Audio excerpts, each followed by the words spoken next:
Hello students, हम लोग आज अपने इस लेक्चर में कंटिन्यू करने वाले हैं आइसोमेरिज्म और कवर करने वाले हैं total number of stereo isomer या फिर काउंटिंग ऑफ स्टीरियो आइसोमर। मैं क्या कर रहा हूँ, सबसे पहले आपको एक थ्योरी बता रहा हूँ, छोटा सा फार्मूला बता दे रहा हूँ, बिना फार्मूले के भी सॉल्व कर सकते हैं। और जैसे ही फार्मूला आप समझोगे उसके बाद हम लोग कुछ क्वेश्चन उस पर सर्टेन सॉल्व करने वाले हैं। उस क्वेश्चन फार्मूले को कैसे अप्लाई करेंगे और साथ में मैं ये भी बता दूंगा कि आपको फार्मूला कब नहीं लगाना है। सर्टेन कुछ कंडीशन भी होते हैं जहाँ पे आप फार्मूला नहीं अप्लाई करते हो। तो चलिए फटाफट स्टार्ट करते हैं लेक्चर को। हेडिंग डाल लीजिएगा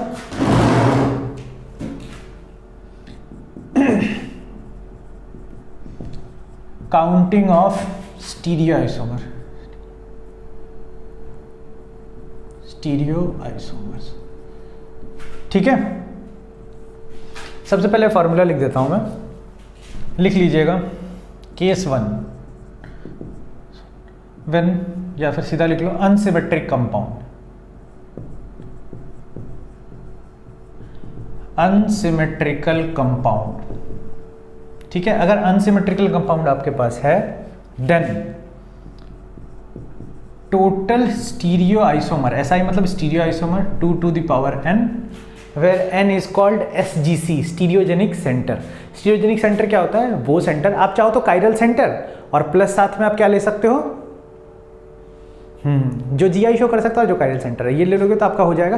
या फिर नॉर्मली इसका डेफिनेशन होता है कि अगर आप बॉन्ड इंटरचेंज करिए तो दूसरा स्टीरियो आइसोमर बन जाना चाहिए। अगर ऐसा किसी मॉलिक्यूल में हो पा रहा है तो वो वाला पार्ट क्या हो जाएगा, स्टीरियोजेनिक सेंटर की तरह काम करेगा। आप इसको ईजी वे में लेना चाहो तो बोल दोगे कायरल सेंटर, और सारे के सारे वो सेंटर जो GI शो कर सकते हैं, सबके सब क्या हो जाएंगे, स्टीरियोजेनिक सेंटर। ठीक है, चलिए तो टोटल स्टीरियो आइसोमर इतने हो गए। इसमें एक बात बताओ, क्योंकि कंपाउंड अनसिमेट्रिकल है, ठीक है, तो सारे के सारे क्या होंगे, ऑप्टिकली एक्टिव। तो आपसे अगर कोई पूछे यहाँ पर कि टोटल ऑप्टिकली एक्टिव कंपाउंड, या फिर मैं सीधा लिख देता हूँ ऑप्टिकली एक्टिव कितने हो जाएंगे, 2 की पावर n हो जाएंगे। अगर कोई पूछे आपके पास कि पेयर ऑफ इनैंशियोमर कितने हैं, पेयर ऑफ इनैंशियोमर, तो आप सीधा बोलोगे जितने ऑप्टिकली एक्टिव होते हैं उसके हाफ। तो जितने ऑप्टिकली एक्टिव हैं आपके पास बाई 2। ठीक है, यहाँ पे आपसे पूछा जाए नंबर ऑफ मेजो, मतलब मेजो कितने, तो एक भी नहीं। मेजो होने के लिए क्या होना चाहिए, POS या COS होना चाहिए with more than 1 chiral centre या स्टीरियो सेंटर। ठीक है, तो प्रॉब्लम ये है यहाँ पर कि क्योंकि ये कंपाउंड अनसिमेट्रिकल है तो वहाँ POS COS का केस ही नहीं बनता, और POS COS नहीं बनेगा तो मेजो नहीं बन सकता ना, क्योंकि दोनों कंडीशन होता है ना, कायरल सेंटर के साथ मेजो भी POS COS होना चाहिए, देन हम लोग उसको क्या बोलते हैं, मेजो कंपाउंड बोलते हैं। तो ये नहीं हो सकता यहाँ पे कुल मिला के। चलिए, तो ये आपका फार्मूला हो गया, बहुत छोटा सा फार्मूला है अनसिमेट्रिकल का। फिर केस 2, जब आपके पास कंपाउंड क्या हो जाए, सिमेट्रिकल। यहाँ थोड़ा फार्मूला थोड़ा ज़्यादा है, ज़्यादा नहीं है, याद रखना होगा आपको, थोड़ा बताऊंगा मैं कैसे याद रखते हैं। तो लिख लो सिमेट्रिकल कंपाउंड। आपके पास मान लो सिमेट्रिकल कंपाउंड है, ठीक है। सिमेट्रिकल कंपाउंड में दो चीज़ें हो सकती हैं, n को यहाँ पर लिख लीजिएगा, n is equal to SGC। यहाँ पे जो n है आपका वो SGC है, स्टीरियोजेनिक सेंटर, जिसको आप क्या बोल सकते हो, कायरल सेंटर प्लस GI जो शो कर रहा है ना, या ज्योमेट्रिकल आइसोमर जो भी शो कर पा रहा है। यहाँ पे सिमेट्रिकल कंपाउंड में आप क्या करने वाले हो, सिमेट्रिकल में दो केसेस बनती हैं, ठीक है। तो सिमेट्रिकल में मैं ऐसे ही लिख दे रहा हूँ, दो चीज़ें लिख दे रहा हूँ, और यहाँ पे हम लोग इसको ब्रेक कर देते हैं, ठीक है। जब n की वैल्यू इवन है, n अगर इवन है तो टोटल स्टीरियो आइसोमर हो जाएगा 2 to the power n minus 1 plus 2 to the power n by 2 minus 1। ऐसे लिख लीजिएगा, n by 2, sorry 2 to the power 2 by 2 to the power n by 2 minus 1, ठीक है। अच्छा, इसमें ये वाला जो पार्ट है ना, ये मैं थोड़ा अलग कलर से लिख देता हूँ, आप भी पेन से लिख रहे होंगे तो ठीक से लिखिएगा। ये ऑप्टिकली एक्टिव के नंबर को बताता है और ये मेजो को बताता है। अब आप पूछोगे सर यहाँ मेजो क्यों बना, तो वो इसलिए बना मेरे भाई मेजो, क्योंकि ये कंपाउंड क्या है, सिमेट्रिकल कंपाउंड। सिमेट्रिकल कंपाउंड है मतलब या तो PS या COS कुछ में होगा ही, तभी तो सिमेट्रिकल बना। और अगर सिमेट्रिकल है, n इवन है, तो आगे वाला जो नंबर है 2 की पावर -1 वो बताता है ऑप्टिकली एक्टिव, और ये क्या हो जाता है, मेजो कंपाउंड। तो आप याद रखिएगा। और मेजो क्या होता है, ऑप्टिकली इनएक्टिव, है ना, आपको पता है इंटरनल कंपनसेशन के कारण इनएक्टिव हो जाता है। तो optically active plus optically inactive का सम जो होगा टोटल स्टीरियो आइसोमर हो जाएगा। टोटल जब पूछा जा रहा है तो ये नहीं बोल रहे हैं वो कि ऑप्टिकली एक्टिव बताओ, वो सिर्फ ये पूछ रहे हैं टोटल में ऑप्टिकली एक्टिव ऑप्टिकली इनएक्टिव दोनों काउंट होते हैं, तो टोटल काउंट किया। अगर आपसे पूछता कि क्या, कि सिर्फ ऑप्टिकली एक्टिव बताओ, देन आप लगा लेते 2 की पावर n-1, ठीक है। तो ऐसे ही मैं नीचे लिख दे रहा हूँ कि अगर आपसे कोई बोले कि ऑप्टिकली एक्टिव कितने हैं, तो आप बोलोगे भाई 2 to the power n-1 है। और पेयर ऑफ इनैंशियोमर, पेयर ऑफ इनैंशियोमर, तो आप क्या बोलोगे, ऑप्टिकली एक्टिव का आधा कर दो। क्योंकि जितने ऑप्टिकली एक्टिव होते हैं ना, मैं आपको पहले बता देता हूँ, सारे के सारे इनैंशियोमर ऑप्टिकली एक्टिव होते हैं, ठीक है। जो भी ऑप्टिकली एक्टिव आएंगे वो सब इनैंशियोमर होंगे, और इनैंशियोमर एक दूसरे के मिरर इमेज होंगे। तो जितने आपको मिलेंगे सब में क्या होंगे, उसमें हर दो दो का पेयर होगा, सब एक दूसरे का mirror image mirror image mirror image. तो आधे आप ले लोगे तो आपके पेयर बन जाएंगे, ठीक है। तो आप क्या बोलने वाले, इनैंशियोमर इतने हो गए, और पेयर ऑफ जैसे ये पेयर ऑफ इनैंशियोमर हो गया ना, और आपसे पूछे कि सर मेजो कितने हैं टोटल, तो आप सीधा बोल देना कि 2 to the power n/2 - 1। ये तो आपको यहाँ पे लिखा हुआ मिल ही रहा है, ठीक है। अब देखो अगर n की वैल्यू ऑड हो जाए, n की वैल्यू ऑड हो जाए तो टोटल स्टीरियो आइसोमर कितना हो जाता है, टोटल स्टीरियो आइसोमर हो जाता है 2 to the power n-1, ठीक है। अच्छा, उसमें फिर मेजो कितने हो जाएंगे, तो मेजो हो जाते हैं मेरे भाई, मेजो हो जाएंगे 2 to the power n-1/2, ठीक है। याद रख लीजिए, ये आपको ध्यान रखना पड़ेगा थोड़ा। वैसे मैं ये भी बताऊंगा कि बिना फॉर्मूले के कैसे निकालते हैं, ठीक है। वो जनरली नॉर्मली गिन के बता दूंगा मैं, ठीक है। फिर भी लेकिन फॉर्मूला हो तो अच्छा है, तो लगा लीजिए ना, क्या ही फर्क पड़ता है। चलो मेजो इतने हो गए। अब आपसे कोई पूछे ऑप्टिकली एक्टिव कितने, तो आपको पता है ना कि total stereo isomer is equal to optically active plus meso. Meso इतना है। अब एक बात बताओ, ऑप्टिकली एक्टिव अगर मेरे को बताना होगा तो मैं क्या करूँगा, टोटल में से माइनस मेजो कर दूंगा। तो टोटल कितना है 2 to the power n-1, इसमें से माइनस क्या करूँगा, मेजो 2 to the power n-1/2। तो ऑप्टिकली एक्टिव इतना हो गया। तो पेयर ऑफ इनैंशियोमर अगर किसी ने पूछ लिया तो क्या लिखोगे आप, पेयर ऑफ इनैंशियोमर आपसे अगर पूछा जा रहा है तो आप बोलोगे सर ऑप्टिकली एक्टिव जितना है /2, ठीक है। तो मेरे हिसाब से यहाँ तक आपको फॉर्मूला समझ में आ गया होगा। आप सारा फॉर्मूला देख लो एकदम आराम से। चलिए मैं एग्जांपल लेता हूँ, आपको बताता हूँ। बिना फॉर्मूले के भी बनता है। पहली बात, सारे क्वेश्चन बिना फॉर्मूले के बन सकते हैं अगर कायरल सेंटर 3-4 तक हो तो। वैसे भी एग्जाम में अगर आप नीट के पॉइंट ऑफ व्यू से देख रहे हैं तो मैक्सिमम 3 कायरल सेंटर, उसके ऊपर नहीं जाता है। और जेई वालों ने आज तक 5 से 6 कायरल सेंटर पूछे। जेई एडवांस की बात कर रहा हूँ, मेंस में तो 2-3 पे ही सड़ जाता है बात। लेकिन जेई एडवांस में आज तक 17-18 में आया था, एक 6 कायरल सेंटर पे था। 6 थे, 6 कायरल नहीं थे, SGC थे, स्टीरियोजेनिक सेंटर, जिसमें 2 फिक्स किया हुआ था, 4 पे था, उसको बस गिनना था आपको, ठीक है। तो बहुत सिंपल सा क्वेश्चन था, आप ध्यान से भी कर सकते हो, कैलकुलेट बिना फॉर्मूले के भी क्वेश्चन लगा सकते हो, ठीक है। और एक और बात, मैं अभी फॉर्मूले लगा के क्वेश्चन लगा रहा हूँ, इसके बाद मैं ये भी बताऊंगा कि किन टाइप के क्वेश्चन में आप फॉर्मूले नहीं लगा सकते। कुछ क्वेश्चन ऐसे भी है मार्केट में जिनमें फॉर्मूला लगाना पॉसिबल नहीं है। वहां पर अगर फॉर्मूला लगाओगे ना तो क्वेश्चन आपका श्योर शॉट गलत हो जाएगा, आप कुछ गलत काउंट कर ही लोगे, ठीक है। चलिए तो एग्जाम्पल स्टार्ट करते हैं। एग्जाम्पल नंबर 1, आप ऐसा एग्जाम्पल पकड़ लो, आप यहाँ पर एक Cl लगा दो, यहाँ पर CH लगा दीजिए, यहाँ F लगा दो और यहाँ एक CH3। अब सबसे पहले चेक करो सिमेट्रिकल के अनसिमेट्रिक। सिमेट्रिकल अनसिमेट्रिकल कैसे चेक करते हैं, इधर से मूव किया, इधर से मूव किया, इधर से CH3 इधर CH3, आगे बढ़े तो CH3Cl CH3F, अलग मिल गया ना। अगर दोनों साइड से मूव करते समय आप एकदम सेंटर में आ जाओ और दोनों साइड से सेम ग्रुप मिले तो सिमेट्रिकल, अदरवाइज नॉन सिमेट्रिकल या फिर अनसिमेट्रिकल। तो दिस इज अनसिमेट्रिकल कंपाउंड। इसके बाद आप बोल सकते हो यहाँ पर कि सर कायरल सेंटर भी तो 2 है। सही बात है, एकदम सही बोल रहा हूँ, कायरल सेंटर 2 है। अब देखो अनसिमेट्रिकल आ गया ना, इस केस में चला गया अनसिमेट्रिकल में, तो भाई सीधा ही हो गया ना फिर तो। इसका तो आप क्वेश्चन ही बोल सकते हो कि सर टोटल स्टीरियो आइसोमर कितने हो जाएंगे। यहाँ पे नहीं लिख रहा हूँ, ठीक है, यहाँ पे नहीं, यहाँ पे टोटल स्टीरियो आइसोमर कितने हो जाएंगे, 2 की पावर 2, 2 ही है ना कायरल सेंटर। कायरल सेंटर को SGC में गिनते हैं तो 4 हो गए। कोई पूछेगा सर ऑप्टिकली एक्टिव कितने हो गए, तो जितने मिले सारे ऑप्टिकली एक्टिव ही होते हैं। इनैंशियोमर कितने हो गए, इनैंशियोमेरिक पेयर हो जाएंगे 2, जितना ऑप्टिकली एक्टिव आया उसका आधा। मेजो कितने होंगे यहाँ पर, तो भैया मेरे एक भी मेजो नहीं होगा अनसिमेट्रिकल कंपाउंड में, काहे का मेजो, ठीक है। मेरे हिसाब से बात समझ में आ रही है। अब कोई पूछेगा कि सर बिना फॉर्मूले कैसे करोगे, कर लेते हैं, हो जाएगा। देखो ये वाला और ये वाला, ये दोनों कायरल सेंटर है, कॉन्फिगरेशन क्या क्या हो सकता है, RS। तो पहला कॉम्बिनेशन दोनों R हो जाए, दूसरा कॉम्बिनेशन दोनों S हो जाए, तीसरा कॉम्बिनेशन एक S और एक R हो जाए, और चौथा कॉम्बिनेशन एक S, एक R और एक S हो जाए। देखो 4 कॉम्बिनेशन, 4 आंसर आया, 4 आया ना। तो देखो 4 ही तो आया था आपका। ऑप्टिकल एक्टिव 4 है, चारों ऑप्टिकल एक्टिव है, अनसिमेट्रिकल कंपाउंड है ना। मेजो कितने हो जाएंगे, इनैंशियो, अच्छा मेजो तो है ही नहीं, इनैंशियोमेरिक पेयर। ये इसका इनैंशियोमर है, ध्यान से देखिए, ये इसका मिरर इमेज है, R का S का R, ये इसका मिरर इमेज है। तो 2 पेयर बने ना, तो ये आपका इनैंशियोमेरिक पेयर। चलिए एक और एग्जाम्पल लेते हैं, दूसरा एग्जाम्पल आपका ये है CH3CH, यहाँ पर एक Cl ले लो, CH डबल बॉन्ड CH और यहाँ पर CH3, ठीक है। यहाँ पे देखिए कि कंपाउंड तो अनसिमेट्रिकल है, दोनों साइड से दिख रहा है, उधर पाई बॉन्ड इधर Cl है, ठीक है। ये कायरल सेंटर है, ये एक SGC की तरह काम करेगा, और दूसरा ये वाला पार्ट, ये डबल बॉन्ड ना सिस ट्रांस कर सकता है, ठीक है। तो मैंने बोला था GI जो शो कर सकता है, और जो कायरल सेंटर है सबको किस में काउंट करना है, SGC में काउंट करना है। चलिए बहुत बढ़िया, आपने काउंट कर लिया, ठीक है, ये दोनों आ गए। अब देखो जरा आप लोग कि इन दोनों में हो गई बात। अब यहाँ लगा लो, अनसिमेट्रिकल कंपाउंड है तो क्या हो जाएगा, 2 ही है ना, तो पूरा कैलकुलेशन तो ये आ जाएगा इसका लिख लो, टोटल स्टीरियो आइसोमर 2 की पावर 2, ये हो जाएगा 4, ऑप्टिकली एक्टिव बेटा कितना हो जाएगा 4, इनएंशियोमेरिक पेयर कितना हो जाएगा ऑप्टिकली एक्टिव का आधा तो 2, और मेजो फिर से 0। अब आप बोलोगे सर काउंट करके दिखाओ 4 कैसे है, आ जाएगा। देखो पहला केस ये हो सकता है ये आर के साथ सिस हो जाए, ये एस के साथ सिस हो जाए, फिर ये आर के साथ ट्रांस हो जाए और फिर एस के साथ ट्रांस हो जाए। कितने बन गया? 4 बन गया ना, 4 बन गया तो कितने हो सकते हैं? फिर 4 ही हो सकते हैं ना। आपको बात समझ में आ गई होगी मेरी आई थी, ठीक है। तो आप काउंट भी कर सकते हो, ना करना चाहो तो मत करो। अब पूछेगा इनएंशियोमर सर बताइए किसका कौन, ये इसका इनएंशियोमर है। सिस तो फिक्स रहना चाहिए, सिस का ट्रांस नहीं दिखता है मिरर में, आर का एस दिखता है, ट्रांस फिक्स है, ये इसका इनएंशियोमर है, ये इसका इनएंशियोमर है।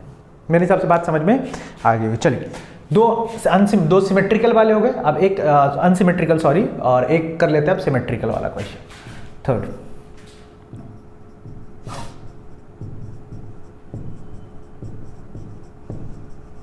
देखिए जरा, ठीक है। मेरे हिसाब से ये क्वेश्चन आपको सिमेट्रिकल दिख रहा होगा, दोनों साइड से चलोगे सिमिलर ग्रुप मिलेंगे, मिड पॉइंट पे आ जाओगे, इसका मतलब क्या है?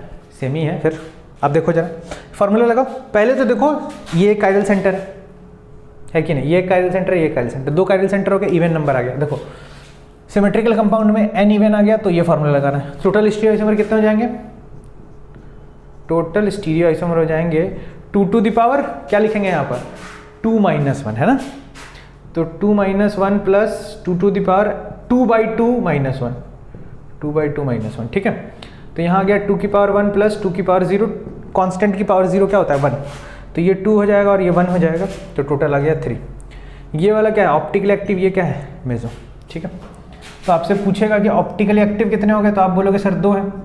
मेजो कितने हो गए, तो आप बोलोगे 1 है। और एंशियोमेरिक पेयर पूछा तो ऑप्टिकली एक्टिव का आधा, ठीक है। तो आप बोलोगे सर करके दिखाओ ये वाला तरीका, अभी तो बता रहा था इसमें ही बताओ, ठीक है। आइए इस पर ही बात कर लेते हैं, दिक्कत वाली बात नहीं, फ्रेम में आ रहा है ना। देखो ये आर हो सकता है तो ये भी आर, पहला कॉम्बिनेशन, दूसरा ये एस तो ये भी एस, क्या बोलते हो, थर्ड कॉम्बिनेशन ये आर तो ये एस, और फोर्थ कॉम्बिनेशन ये एस तो ये आर। मेरे हिसाब से ये फ्रेम में आ रहा होगा 1 नंबर। लेकिन देखो प्रॉब्लम क्या, क्योंकि ये सिमेट्रिकल कंपाउंड है इसलिए लास्ट वाले 2 क्या हो जाते हैं सेम, तो लास्ट वाले दोनों सेम हो जाएंगे। और यही दोनों मेरे भाई, यही दोनों असल में मेजो का मिरर इमेज मेजो ही होता है। मेजो का मिरर इमेज आइडेंटिकल मॉलिक्यूल होता है, मतलब मेजो का कोई मिरर इमेज नहीं होता है। मेजो ऑप्टिकली इनएक्टिव है ना, जो ऑप्टिकली एक्टिव होता है उनका मिरर इमेज होता है। तो ये सेम है, तो टोटल कितना हो गया 1 2, और ये दोनों तो एक तरह से बिहेव करेंगे तो टोटल 3। तो देखो 3 मिल गया, 1 मेजो और 2 ऑप्टिकली एक्टिव, ठीक है। चलिए मेरे हिसाब से यहाँ तक बात समझ में आ गई। अब मैं क्या करता हूँ, कुछ छोटे मोटे क्वेश्चन लिख देता हूँ फटाफट, और आपको क्या करना है उसको कैलकुलेट कर लेना है। तो चलिए फोर्थ मैं क्वेश्चन लिख देता हूँ पहले, उसके बाद कवर करेंगे।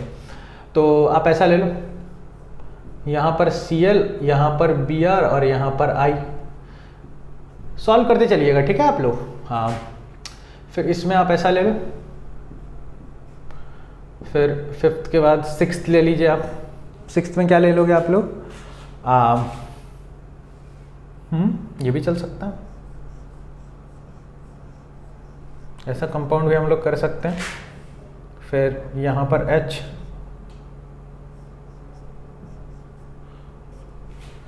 ठीक है, या फिर इसको ऐसे कर दो ना, ये ज़्यादा बढ़िया रहेगा। यहाँ से ऐसे किया, फिर ऐसे, बढ़िया, ठीक करते हैं। एक कायरल सेंटर, एक कायरल सेंटर, एक ऐसे। अनसिमेट्रिकल कंपाउंड है, कायरल सेंटर 3 है, तो टोटल स्टीरियो आइसोमर कितने हो जाएंगे 2 की power 3 which is equal to 8। Optically active कितने हो जाएंगे 8 ऑप्टिकली एक्टिव होंगे, और इनएंशियोमेरिक पेयर बेटा कितना हो जाएगा 4 हो जाएगा, है कि नहीं। चलिए ये जो कंपाउंड है ना, यहाँ पे देखना, यहाँ पे थोड़ा सा क्रिटिकल हो जाता है, मतलब लोग फंस जाते हैं कि अच्छा ये क्या चल रहा है। देखो यहाँ पर 2 चीज़ें हो सकती है, यही दोनों कार्बन कायरल सेंटर भी बन सकते हैं, और यही दोनों कार्बन से सिस ट्रांस भी शो हो सकता है कि नहीं। ये हो सकता है दोनों सेम डायरेक्शन में हो तो सिस, एक अपोजिट एक उल्टा हो जाओ तो ट्रांस। तो यहाँ पे क्या होगा, जब भी ऐसा हो, आप सबसे पहले सिस ट्रांस या जीआई दोनों शो कर रहा है, तो सबसे पहले आप किसको चेक करने वाले, कायरल सेंटर की ज़्यादा प्रायोरिटी दी जाती है, क्योंकि जो जीआई वाला होता है ना वो उसी के अंदर फॉर्मूले में अपने आप इंक्लूड हो जाता है।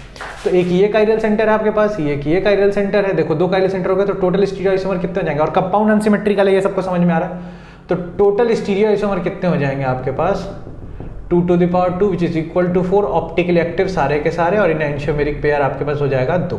चलो मेरे हिसाब से यहाँ तक बात समझ में आ गई। अब देखो इस वाले में, इसमें n की वैल्यू कितनी लेंगे, तो देखो ये वाला जो है ना, इसके कारण एक जीआई हो रहा है, तो इसको एक स्टीरियो सेंटर काउंट करेंगे। फिर यहाँ एक कायरल सेंटर है, समझ पा रहे हो, एक यहाँ कायरल सेंटर और एक यहाँ कायरल, तो टोटल SGC कितने हो जाएंगे? 3 हो जाएंगे। तो n की वैल्यू 3 आ गई, और तो देख के पता चल रहा है अनसिमेट्रिकल कंपाउंड है, तो 2 की power 3 total stereo isomer. Total stereo में आइसोमर आपका कितना हो जाएगा? 2 की power 3 which is equal to 8। Optically active से पूछा जाए तो 8 हो जाएंगे। इनएंशियोमेरिक पेयर पूछा जाए तो ऑप्टिकली एक्टिव का आधा 4। और अगर पूछा जाए कि मेजो कितना बना, तो क्योंकि ये कंपाउंड अनसिमेट्रिकल है, मेजो के लिए PSCS होना चाहिए, तो वो तो हो ही नहीं सकता। ठीक है, एक और क्वेश्चन देख लीजिए, यहीं पे एक छोटा सा जगह खाली है तो मैं यहीं पे क्वेश्चन बता देता हूँ। अगर मान लीजिए ये क्वेश्चन ऐसा होता और इसमें पूछता है कि टोटल GI कितने हो जाए, GI नहीं सॉरी, आप टोटल स्टीरियो आइसोमर कितने हो जाएंगे। सबसे पहले आप एक कंपाउंड को देखो, क्या ये कंपाउंड सिमेट्रिकल है? मेरे से पूछोगे तो हाँ सिमेट्रिकल है, लेकिन विद 2 कायरल सेंटर है ना, ये वाला भी एक कायरल सेंटर है, ये वाला एक कायरल सेंटर, लेकिन सिमेट्रिकल है। अब अगर n की वैल्यू इवन है तो आप क्या करने वाले हो फिर? तो गेम ही खत्म, ये फॉर्मूला लगा दीजिए। टोटल स्टीरियो आइसोमर कितने हो जाएंगे? 2 की power 2 which is equal to 4। नहीं क्या होता है 2 की पावर n-1, मतलब 2 - 1 plus 2 to the power n 2/2 - 1 है ना, तो ये आ जाएगा 2 की पावर 1 और प्लस 2 की पावर 0। ठीक है ना, फ्रेम में एक नंबर 2 की पावर तो ये कितना हो जाएगा? 2 + 1 which is equal to 3। Optical active 2 हो जाएंगे, मेजो 1 हो जाएगा। आई थिंक मेरे हिसाब से आपको बात समझ में आ गई होगी। छोटा मोटा एक क्वेश्चन बचा ना, 2-3 क्वेश्चन मैं आपको फटाफट बता देता हूँ, ये देख लो आप। देखो अब एक चीज़ बता दूं आपको, कॉन्सेप्ट छोटा सा, कि कुछ क्वेश्चन है जहां पर आप सीधा फार्मूला अप्लाई नहीं कर सकते। अगर आप सीधा फार्मूला अप्लाई करोगे तो आंसर गलत आ जाएगा। वो कौन सा क्वेश्चन होगा? तो सबसे पहले आप सुन लो कि जब किसी क्वेश्चन में GI भी हो रहा है, ऐसा क्वेश्चन इसमें तो नहीं हो रहा था, इसमें इशू नहीं है वैसा, मैं बता देता हूँ, लेकिन आप काउंट कर लो तो ज़्यादा बढ़िया, जिसमें GI भी हो और कायरल सेंटर भी हो। ठीक है, GI और कायरल सेंटर दोनों हो, तो इन जनरल ऐसा JEE एडवांस में क्वेश्चन आता है। नीट और मेंस में ऐसा क्वेश्चन आज तक नहीं आया है और शायद नहीं ही आने वाला है।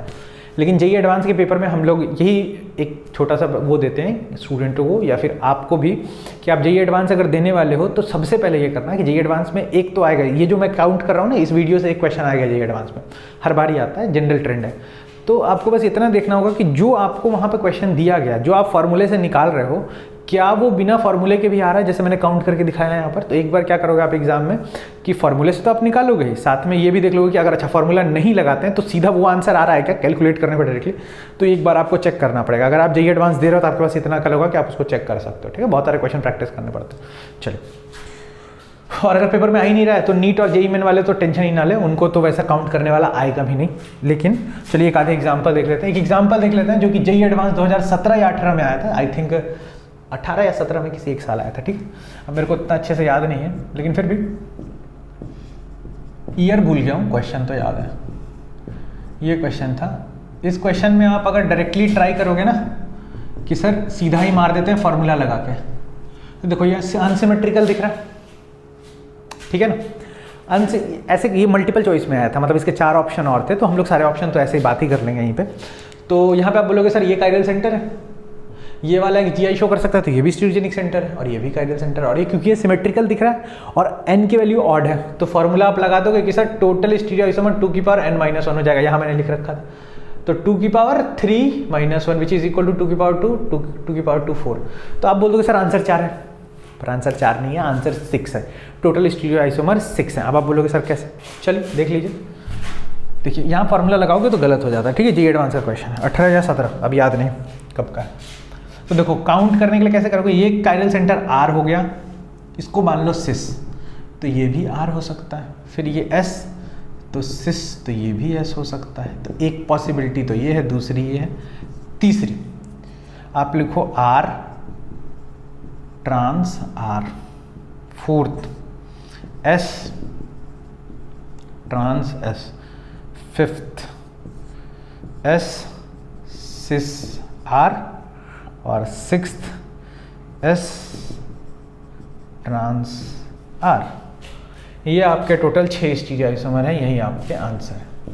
अब आप बोलोगे सर R सिस S सिस R लिखा, तो इधर R सिस S भी तो कर सकता हो ना, सिमिलर कंपाउंड हो जाएगा, क्योंकि कंपाउंड सिमेट्रिकल है, तो R और S को इंटरचेंज करोगे तो सेम टाइप का ही दिखेगा, इसको ही फ्लिप कर दोगे तो वैसा ही दिखने लगेगा। ठीक है, तो वो सिमिलर हो जाएगा। टोटल 6 स्टीरियो आइसोमर बनते हैं, और यहाँ पर फॉर्मूला नहीं लगा सकते, फॉर्मूले से 4 आ रहा था, आंसर असल में क्या है 6 है। ठीक है, तो ये क्वेश्चन आया था। एक और क्वेश्चन आई, एक और एग्जाम्पल बढ़िया वाला। ये क्वेश्चन है, मान लो कि यहाँ पे है CH, इधर है Br, इधर है Cl, CH ये है Br और ये है Cl, CH इधर है Br और इधर है Cl, यहाँ Cl और यहाँ Br। अब देखो आपसे पूछा जाएगा सर कितने कायरल सेंटर है, तो तुम बोलोगे ना सर बीच वाला के तो 4 सिमिलर ग्रुप हो गए ना, कायरल सेंटर ये भी है, कायरल सेंटर ये भी है, कायरल सेंटर ये भी है, कायरल सेंटर ये भी है। क्या बोलते हो, अगर 4 कायरल सेंटर हो रहे हैं मेरे पास, ठीक है, तो होता क्या है असलियत में कि यहाँ पे ऑप्शन आप लिख सकते हो, ऑप्शन ABCD करके मैं आपको सारे लिख के बता देता हूँ। फार्मूला आप लगाओगे तो बोलोगे कि सर ये सिमेट्रिकल है, n की वैल्यू 4, तो लगाओगे सिमेट्रिकल वाले में, लेकिन आंसर नहीं आएगा। देखो मैं सब लिख के बताता हूँ। एक कॉम्बिनेशन हो सकता है सारे R हो जाए पहला, दूसरा कॉम्बिनेशन क्या हो सकता है सारे S हो जाए, तीसरा कॉम्बिनेशन क्या हो सकता है 2S और 2R, 2S और 2R। अब ऐसा मत बोलना 2R और 2S सेम हो जाएगा, सिमिलर आइडेंटिकल कंपाउंड है ना, 2R 2S इधर किसी को घुमाओगे तो ऐसा बन जाएगा। 4 या तो 3R हो जाए 1S, और 5th 3S हो जाए और 1R। समझ में आ रहा है मैं क्या कह रहा हूँ। तो टोटल इसके कितने आंसर हो सकते हैं 5। तो ऐसे बहुत सारे क्वेश्चन मार्केट में, बहुत सारे नहीं है, आप मान के चलो 10 से 15 क्वेश्चन है जो आपको ऐसे प्रैक्टिस करने के लिए मिल जाएंगे, जो फॉर्मूलेज है नहीं बनेंगे। तो जब आप शीट वीट सॉल्व करोगे अपना या फिर मॉड्यूल सॉल्व करोगे तो वहाँ पे आपको ये क्वेश्चन ऑटोमेटिकली मिल जाएंगे, वो भी इंटीजर टाइप वाले क्वेश्चन में, जनरली इंटीजर में ही आता है क्वेश्चन। और वहाँ पे आप इसको एक बार जैसे मैंने प्रोसीड किया वैसे प्रोसीड करिएगा, फटाफट आंसर होगा। तो इस वीडियो के लिए इतना ही, नेक्स्ट वीडियो में इसके आगे कंटिन्यू करते हैं। Thank you.